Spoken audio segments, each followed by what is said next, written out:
सुबह का समय था। दीक्षित भवन में गायत्री जी पूजा के लिए सभी को आवाज लगा रही थी।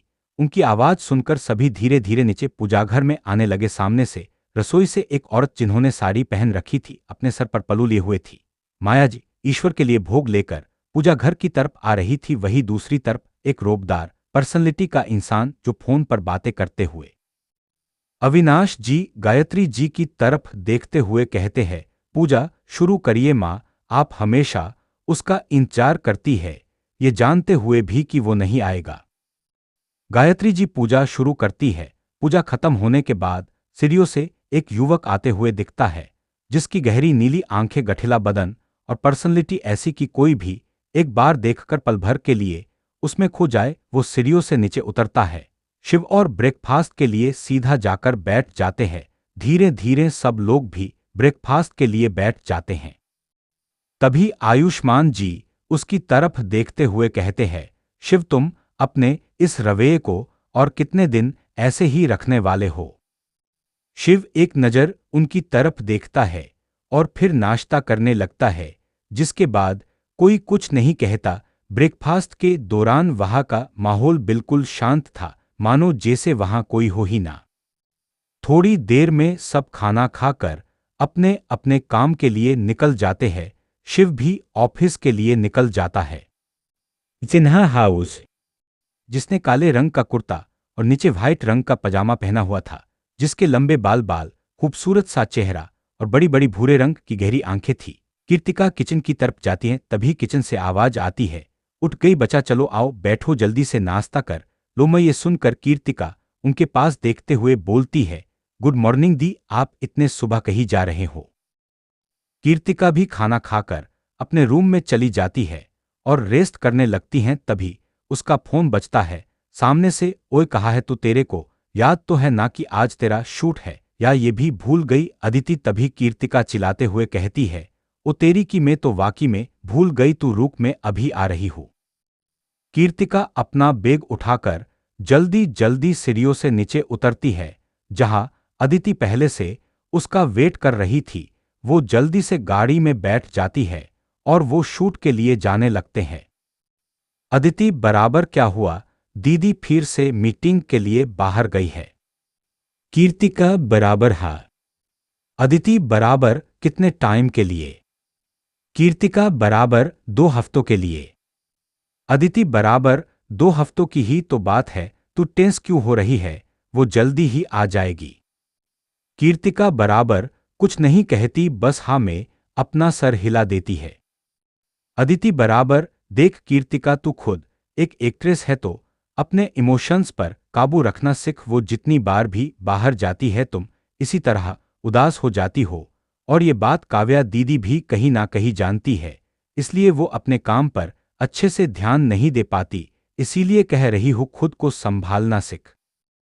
कीर्तिका बराबर थोड़ी देर चुप रहती है और फिर कहती है, तुम्हें तो पता है ना अदु, मुझे ट्रैवलिंग से कितना डर लगता है, खासकर जब सफर लंबा हो।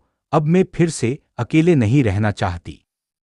यह कहकर वो चुप हो जाती है, पर अब दोनों की आंखें नम थी। अदिति बराबर बात को बदलते हुए, वैसे पापा ने उनकी फेवरेट एक्ट्रेस को खाने के लिए बुलाया है, तो क्या उसके पास टाइम है? कीर्तिका बराबर, ऐसा क्या? तब तो मेरी एजेंट से पूछना होगा तुम्हें। यह कहकर दोनों हंसने लगते हैं। दीक्षित एंटरप्राइज में शिव जैसे ही ऑफिस पहुंचा तो वहां पहले से ही कोई मौजूद था, जो कि शिव की उम्र का ही था। उसकी आंखें गहरी भूरे रंग की थी और आकर्षक शरीर। विवेक, शिव बराबर, तुम यहां मेरे केबिन में क्या कर रहे हो? विवेक बराबर तीखी सी मुस्कुराहट के साथ, आया तो मेरे एक दोस्त से मिलने था, पर अब लगता है उसे मुझसे मिलने में कोई इंटरेस्ट नहीं है। शिव बराबर, तुम क्या कोई लड़की हो जो मैं तुम में कोई इंटरेस्ट दिखाओ? विवेक बराबर मचकिया अंदाज में, तो क्या तुम्हें लड़कियों में कोई इंटरेस्ट है? शिव बराबर उसे घूरते हुए, जस्ट सेटअप एंड आउट। विवेक बाहर चला जाता है। तभी ऑफिस के डोर पर कोई नॉक करता है। वह शिव की असिस्टेंट कनिका थी।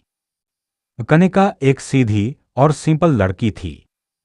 शिव बराबर कम इन क्या हुआ? कनिका बराबर सर, ये प्रेजेंट की कुछ टॉप एक्ट्रेस है जिनमें से हमें अपने नेक्स्ट मूवी शूट के लिए सेलेक्ट करनी है। इन सबका डाटा आपको भेज दिया गया है, आप देख लीजिए। शिव हेगा, ये विवेक को दे दो, वो कर लेगा। कनिका बराबर ओके सर। विवेक के ऑफिस में। कनिका बराबर सर, ये शिव सर ने आपको देने के लिए कहा है। विवेक बराबर क्या वो थोड़ी देर शांत नहीं रह सकता है? कनिका बराबर विवेक को परेशान करते हुए, मैं पूछ कर आऊं सर। विवेक बराबर नहीं मिस, आपका शुक्रिया, वैसे ये है क्या? कनिका बराबर मचकिया लहजे में, सर मेरे हिसाब से ये एक फाइल है। विवेक बराबर, ओ मुझे लगा ये कोई भूत है।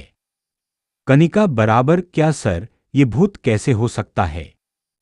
विवेक बराबर, ओ अच्छा शुक्रिया मुझे बताने के लिए, वरना मुझे तो पता ही नहीं चलता। कनिका बराबर, कोई बात नहीं सर, ये मेरा फर्ज है। विवेक बराबर खिंचकर, मिस कनिका प्लीज, आप क्या मुझे ये बताने का कष्ट कर सकती है कि इसमें क्या है? नहीं नहीं, मेरा मतलब है कि इसमें क्या जानकारी अर्थात सूचना है।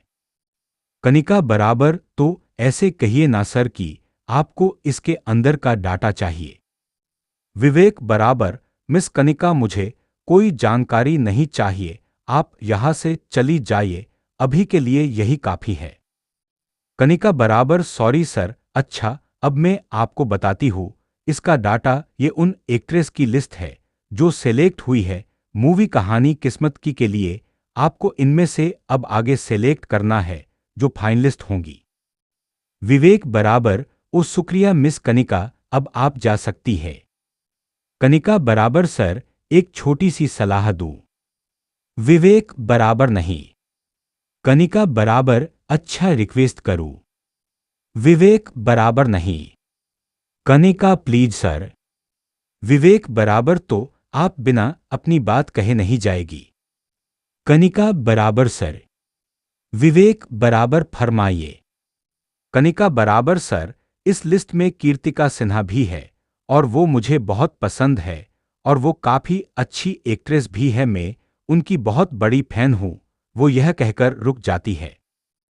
विवेक बराबर, तो आप चाहती है मैं उन्हें सेलेक्ट करूं?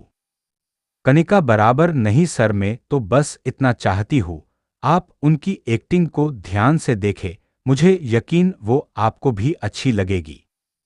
विवेक बराबर, ओके मिस कनिका, मैंने आपकी बात सुन ली है, पर जब तक आप जाएंगी नहीं मैं ये चेक कैसे करूंगा, इसीलिए प्लीज। कनिका बराबर, हाँ सर, पर ध्यान देना। हाँ। वो यह कहकर वहां से चली जाती है। शूटिंग एरिया में वही दूसरी तरफ कीर्तिका ने अपना शूट खत्म कर वह रेस्ट करने लगती है। अदिति बराबर, चलो ये शूट भी खत्म हुआ। कीर्तिका बराबर, हम। अदिति बराबर, क्या हुआ, थक गई हो? कीर्तिका, बस हाँ, मैं सर हिला देती हैं। अदिति बराबर, अच्छा चलो मैं तुम्हें एक अच्छी खबर सुनाती हूं। कीर्तिका बराबर, अलसाई हुई आवाज में, क्या बात है? अदिति बराबर, कहानी किस्मत की मूवी में तुम टॉप 10 में सेलेक्ट हो गई हो और शायद तुम्हें लीड रोल भी मिल जाए। कीर्तिका बराबर, अच्छा ये वाकई में एक अच्छी खबर है, वेट करते हैं। अदिति बराबर, मुझे यकीन है तुम सेलेक्ट हो ही जाओगी, फिक्र मत करो। कीर्तिका बराबर, हूं। अदिति बराबर, चलो कहीं बाहर चलते हैं, तुम्हारा मूड भी अच्छा हो जाएगा। कीर्तिका बराबर, हाँ, पर कहाँ चले? अदिति बराबर, लॉन्ग ड्राइव पर चले। कीर्तिका बराबर, तू मेरा बॉयफ्रेंड नहीं है जो मैं तुम्हारे साथ लॉन्ग ड्राइव पर जाऊं। अदिति बराबर, पर हम तो दिल दे बैठे आपको सनम। दोनों एक दूसरे के पास देखती है और फिर हंसने लगती है। शिव दीक्षित के ऑफिस में। शिव अपने काम में लगा हुआ था, तभी उसका फोन रिंग करता है। वो फोन उठाता है, सामने से आवाज आती है, हेलो सर, वो मिल गई है, वो लड़की मिल गई है जिसे आप इतने वक्त से ढूंढ रहे हैं। यह सुनकर शिव की आंखों में एक चमक आ जाती है। कहा है, वो कैसी है, मुझे उसकी सारी डिटेल भेजो। जी सर, मैंने भेज दी है आपको, आप देख लीजिए। शिव बराबर ओके। शिव विवेक को कॉल करता है, मुझे 5 मिनट में पार्किंग लॉट में मिलो। विवेक बराबर जी जनाब, आता हूं। पार्किंग लॉट में। शिव बराबर जल्दी से गाड़ी में बैठो और ड्राइव करो। विवेक बराबर क्या जनाब, अच्छे खासे इंसान को ड्राइवर बना के रख दिया है। शिव बराबर पहले गाड़ी चलाओ। विवेक बराबर जी जनाब। अच्छा, अब तो बताओ कि हम कहाँ जा रहे हैं। अच्छा ठीक है, पहले मैं बता देता हूं, मैंने एक्ट्रेस सेलेक्ट कर ली है। शिव बराबर उसे टोकते हुए बोला, वह मिल गई है। विवेक बराबर कौन मिल गई है। वो रुकता है, फिर बोलता है, ओ तेरी कही, तुम अपनी उस स्ट्रेंजर गर्ल की तो बात नहीं कर रहा है। शिव बराबर हाँ वही। विवेक बराबर तो क्या वो सच में है। मुझे लगा तुम ऐसे ही बकवास करते हो, पर वो तो सच में निकली। शिव बराबर उसके पास घूरकर देखता है, गाड़ी जल्दी चलाओ। विवेक बराबर हाँ ब्रो, आज तो मैं गाड़ी 100 की स्पीड से भी चला सकता हूँ। आखिर में भी तो जानू वो लड़की है कौन, जिसका देव दीक्षित ने 10 सालों तक इंतजार किया है। ये वाकई में मजेदार होगा। शिव बराबर, जो लोकेशन मैंने भेजी है उसे ट्रैक करो। विवेक बराबर जी जनाब। शिवते एक गाड़ी की तरफ इशारा करते हुए कहता है, ओवरटेक करो, यही है हमारी मंजिल। विवेक गाड़ी ओवरटेक करता है और वो दोनों कार से बाहर आकर खड़े हो जाते हैं। तभी दूसरी कार का एक पल के लिए बैलेंस बिगड़ जाता है। इसे देख अदिति गुस्से से कार से निकलती है और कहती है, मरना है क्या। तभी वो सामने खड़े इंसान को देखती है और शांत हो जाती है। अदिति बराबर, मिस्टर दीक्षित, क्या आप ड्राइविंग सीख रहे हैं। शिव एक नज़र उसके पास देखता है, फिर वो कार की तरफ देखने लगता है जैसे किसी को ढूंढ रहा हो। विवेक बराबर मन में सोचते हुए, क्या ये है वो, इसके लिए उसने इतने साल इंतजार किया, क्या बात है। तभी कीर्तिका, जो कि अभी तक गहरी नींद में थी, की आंखें खुलती है और वो बाहर निकलती है। उसे देख मिस्टर दीक्षित उसके पास आते हैं और बोलता है, आखिर तुम मुझे मिल ही गई।